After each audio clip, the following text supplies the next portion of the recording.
What's up, fellas? It is 10:38, and I am doing a daily revelation. So, with hashtag daily revelations, I'll talk about important topics, whether it's nutrition, it's mindset, it's training, but anything to help you become a better athlete, to become a stronger, more resilient dad with your training, both mentally, physically, and spiritually.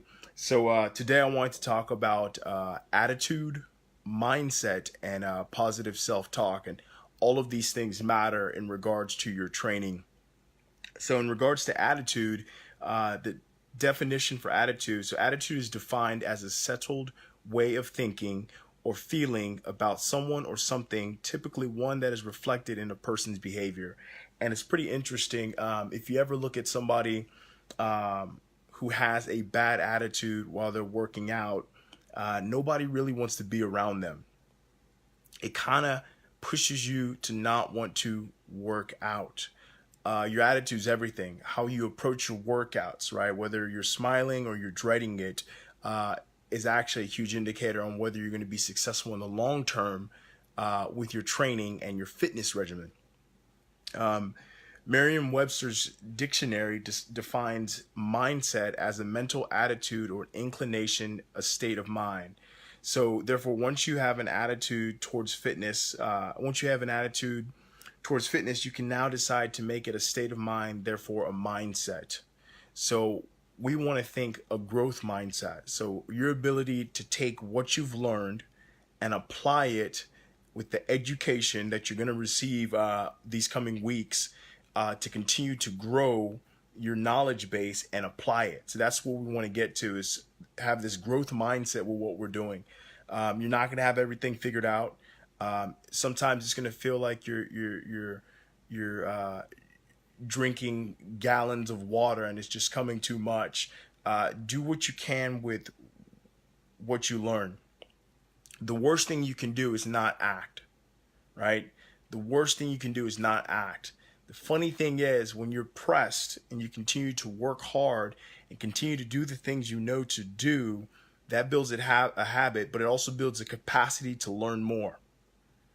So I'm going to teach you a whole bunch of stuff.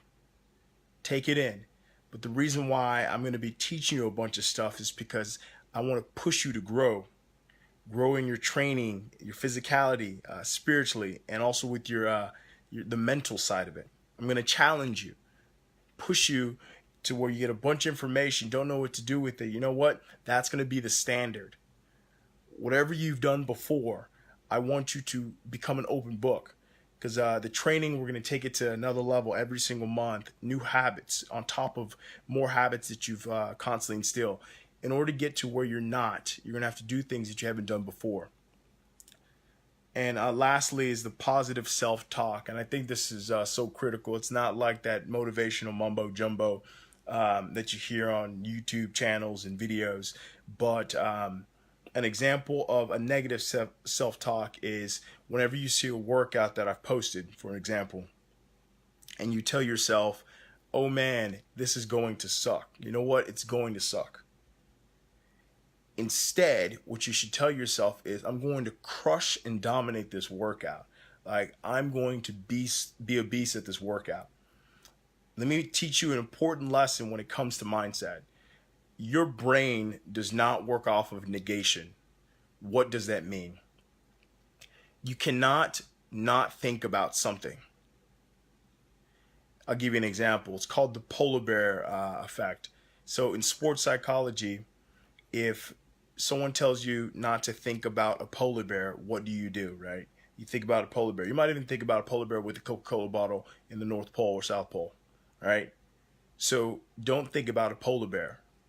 You can't help but think about a polar bear. Another example in real life is when you take a motorcyclist on the road.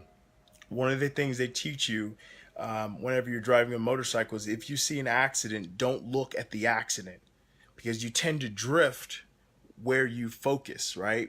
What you focus on expands. You tend to get more of what you don't want rather than what you do want. So they tell motorcyclists to focus on where they want to go rather than where they don't want to go.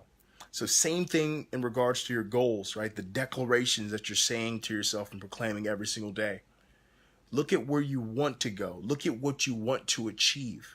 Don't look at what you don't want in life. Don't look at what where you don't want to go, because then you'll get more of that. So focus on what it is exactly that you want. Get crystal clear on what you want, and you tend to get more of that. So when it comes to your training and you might see a challenging workout, I want you to change up the dialogue that you speak to yourself. It looks overwhelming, right? When you look at the schedule, but you tell yourself, I'm going to finish this, right? Not I think I can, like Thomas the Choo Choo Trainer. I know I can. That's the difference between someone who succeeds and does not succeed. So go after what you want, make no excuses, take names, kiss babies, shake hands. And that's the end of declaration, guys, this daily rev. So get after it, guys. I'm excited to be on this journey with you, and keep pushing each other forward. Posts, man. I want to see daily posts of your workouts and what you've done, because that motivates other people to continue to push and not take excuses, because we're setting higher standards, and it starts with you. I'm out. Good night.